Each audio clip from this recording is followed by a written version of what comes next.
It's time. The last good phase of Marvel. Well, let's waste no time and just get right into the review, shall we? So to start off Phase 3, we're given a big one. Captain America Civil War. Now, there was a lot of films that demonstrated this was going to happen. I mean, Captain America and Tony Stark have been having their falling outs and disagreements since they first met in the first Avengers film. So it was only natural that all of the characters who liked Tony or liked Captain America would split off against each other in this film, which they did.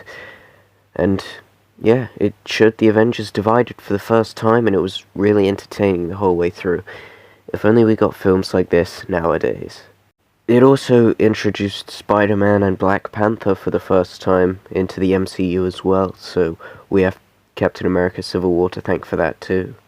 Now the next film in this phase is Doctor Strange. Now, this was a good one. Doctor Strange, an amazing surgeon, gets into a car crash and his hands shake, which means he is unfit to be a surgeon. So to try and save his livelihood, he tries to find some cure to his hands, but no doctor can cure him, so he finds alternative means to heal himself, which has him end up joining a magic band of sorcerers, and he has to protect the world from mystical threats with them. What a banger film. The acting from all the characters was good, the CGI was very realistic, unlike the kind of stuff Marvel's been pumping out recently. The story was good, and back in the earlier phase, they were very good at hinting at the bigger picture, that of the Infinity Stones in every film that they make. Next up is the Guardians of the Galaxy Volume 2. Now, do I really need to say that this is a good movie? Well, I don't, but I will anyway. The film is entertaining the whole way through. The characters' personalities clashing and eventually working together is great. The whole thing is just great. And of course, it wouldn't be Guardians of the Galaxy if they didn't have to fight a planet for whatever reason. Well, maybe it would, I don't know. But the point is that the film is good, and you've probably already seen it anyway. But you might as well watch it again. The next film in Phase 3 is Spider-Man Homecoming. Now, out of all the Spider-Man movies that have been made, this isn't the best one. There was no scene where Spider-Man got bit in the film because he was already introduced previously in Civil War, so we're supposed to just imagine what happened there, but the film was not the worst Spider-Man film either. It was certainly entertaining, the plot was good. The film wasn't a disaster. Those films come later in Phase 4. Although it really didn't feel like a Spider-Man movie so much, more like an Iron Boy movie, but, you know, at the end he has his, going back to being Spider-Man with his onesie on and stuff, so, you know, it makes up for it. Now, next up we have Thor Ragnarok. Now, I'll be honest, this was a great film. A lot of people say that it is the best Thor movie, and I can see why they would say that. The film is very enjoyable to watch, and the plot was amazing. Now, there were certain scenes and characters that were particularly annoying. However, the film doesn't play too hard into the whole woke ideas by this point in Marvel. So Ragnarok is certainly an enjoyable movie with a thrilling plot. The film really develops Loki as a character, and it's also really smart with its storytelling. The first scene ends up being integral to the last one, and the inclusion of Doctor Strange was also a nice little thing as well. Next is Black Panther. Now, unlike the second Black Panther, the first one's actually good. The film had an interesting story, the characters were all well acted. Now, I do think that the film is a tad overrated. It isn't one of the best Marvel films, far from it. For reference, I would say it's about as good as the first Ant-Man, if not, then slightly better, but this would be because the story is okay, but the films have some slight things that I didn't like. In Black Panther's case, this would be the whole colonizer thing that they had going on. Obviously, I get what they're saying, but it seems kind of out there. But that was about the only real issue I had with the film. Other than that, I would just say it was mediocre. Now, this is the big one. Avengers Infinity War. Arguably the best Marvel film ever made. I mean, there's no criticism from me on this one. It's simply amazing. The unification of most of the MCU characters teaming up to save half the universe from Thanos. them getting over their old grudges and teaming up for the greater good is fantastic. The acting was brilliant, the story was brilliant, the costumes and props were brilliant. I have nothing bad to say about Infinity War. It's the best Marvel film.